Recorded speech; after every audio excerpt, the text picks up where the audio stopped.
All right, boys and girls, today is Wednesday, and in this video, we're going to go over day 22. I know that, again, most of you were on campus today for the second session of ELA, the FSA test.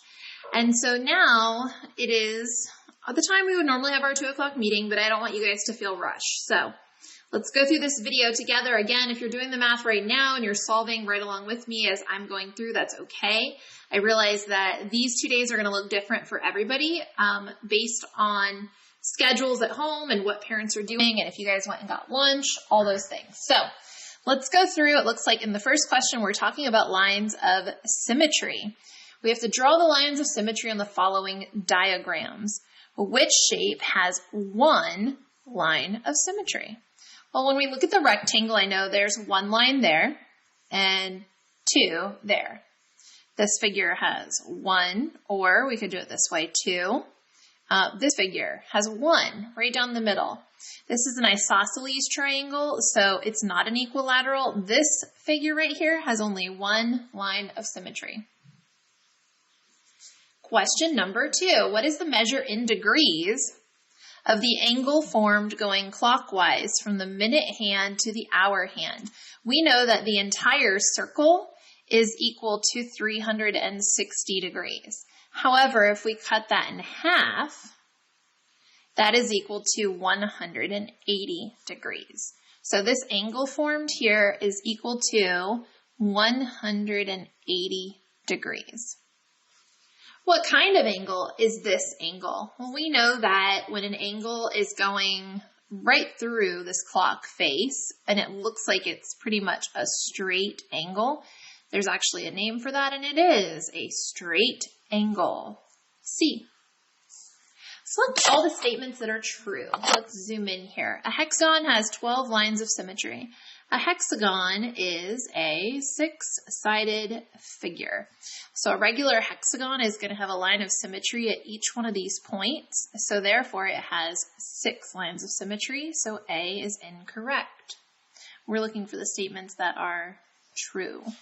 An isosceles triangle has 1 line of symmetry. Isosceles means these 2 sides are the same length. We can cut it in half at this point right here, and that is 1 line of symmetry. That is true. A rectangle has 4 lines of symmetry. Let's draw a rectangle. This is a great example right here. One that's also commonly missed because students think, okay, well, it has 4 points, so it's going to have 4 lines. However, we know that we can cut it this way. That's 1. We could go right through the middle this way. So it has 2. Now let's look. If I were to cut this figure right here along a dotted line for the 3rd line of symmetry, if I imagine folding this up, this corner is going to end like right up here.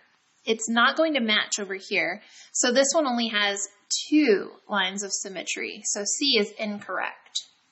A pentagon has 5 lines of symmetry. So a pentagon is a 5-sided figure, so a regular pentagon. And if you were to cut along, let's see, mine's not like a perfect pentagon. It should come out. And all these sides would be of equal length. So this would have 5 lines of symmetry at each one of those vertices. An equilateral triangle has 1 line of symmetry. Equilateral means that all 3 sides are the same. This, and this have the same length. So you could start here and draw 1 line.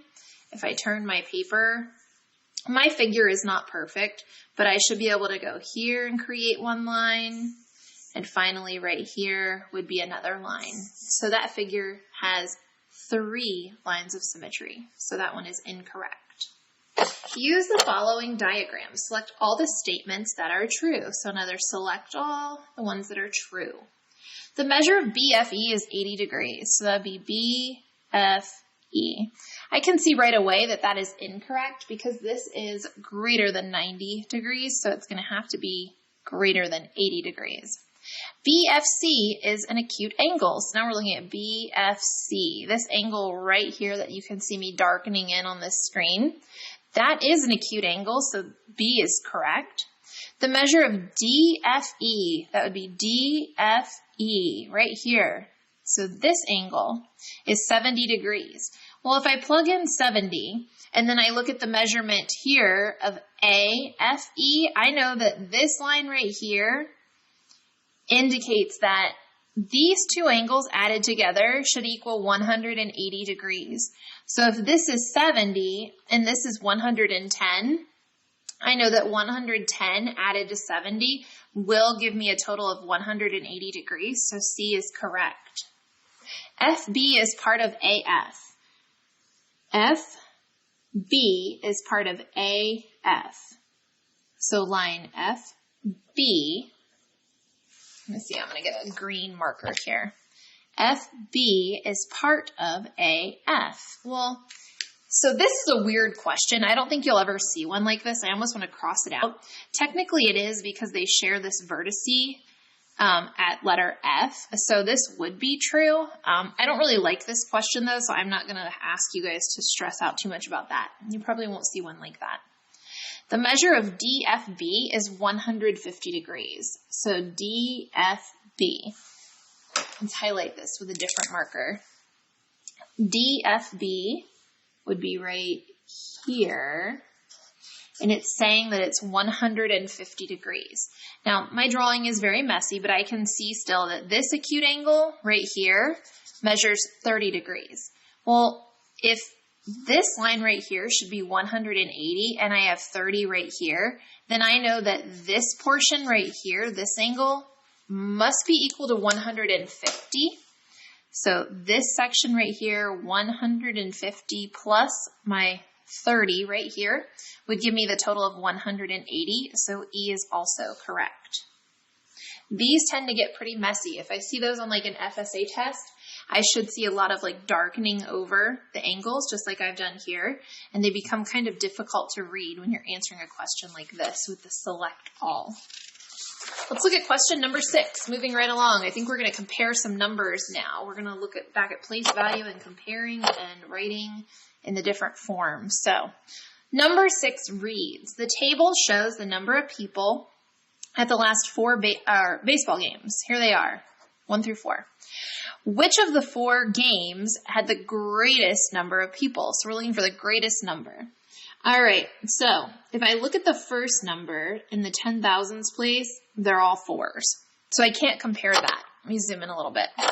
So let me look now. I have 46, 43, 44, and 42. Out of those, 46,000 is going to be the highest, so game 1 has the greatest number of people attending. How many lines of symmetry does the figure have? Well, we can start here and draw 1. We could start here and draw 2. We could start here and draw, I'm just drawing different so you could see the different lines. So 1, 2, and 3. Correct answer is C. Number 8, how would you write 41,498 in expanded form? So that's where we stretch it out. So you take each place value. So I have a 4 in the 10,000s. The rest of the numbers become 0. So I need 1, 2, 3, 4. That's 40,000 plus, now take the number in the thousands, which is a 1, and now show that place value. It's a 1 in the thousands, so it's 1,000. Plus, I have a 4 in the hundreds place, so 400. Plus a 9 in the tens place, 90. Plus an 8 in the ones place, plus 8. If you are doing this on paper and pencil, for example, when it comes time to do the FSA assessment or just anything, when you're showing your work, guys, take the extra step, write this out, do your own thinking, and then look at your answer choices. These all look so similar. The correct one, though, that shows all the place values is going to be B. Number 9. Choose all, so it's kind of a select all, that show a true comparison for each pair of numbers. Okay, so what I would do if this were me, I would slow down and take each one step at a time. If I had an extra sheet of paper where I could show my work, I would be covering up these answer choices as I go through each part. I highly recommend you do the same. So let's look. In this one, we're looking at the first part of the number here, so 102 compared to 120. Okay. when I look at that, I can see right away 120 is less, or 102 is less than 120, so this is true. Now let's look at B. Now I look at the first part of the number, 777, 777. Can't compare that, so now I'm going to compare the second period, the second group of numbers. So I have 767 versus 676. 767 is not less than 676. This is incorrect. C. When I look at the first period or the first set of numbers, I can see that I have 392 and 329. Now I go back. Is 392 greater than 329? Yes, it is. This is correct. Let's keep going. D. 122, 122. Good so far. 203, 203. These are equal. Last one. 292, 292. Are they equal? Well, let's look at the second part. 17, 170. This is false. These are not equal. Last question. You have to select the figure that has the greatest number of lines of symmetry. All right, a rectangle, we said has one this way, one this way. So it has two. A trapezoid, now that's kind of tricky. I guess if you were to draw this trapezoid, then it would have one. A regular pentagon. Well, we said that, even though my drawings kind of stink, that this is a 5-sided regular polygon. All the lengths are the same, so you'd have a line of symmetry at each one of these vertices, so that one has 5. An equilateral triangle has 1, 2, 3. The greatest number is going to be C, your regular pentagon. Let me know if you guys have any questions about these math problems. We will not meet on Friday, but we will plan to meet tomorrow, which would be Thursday. Great job.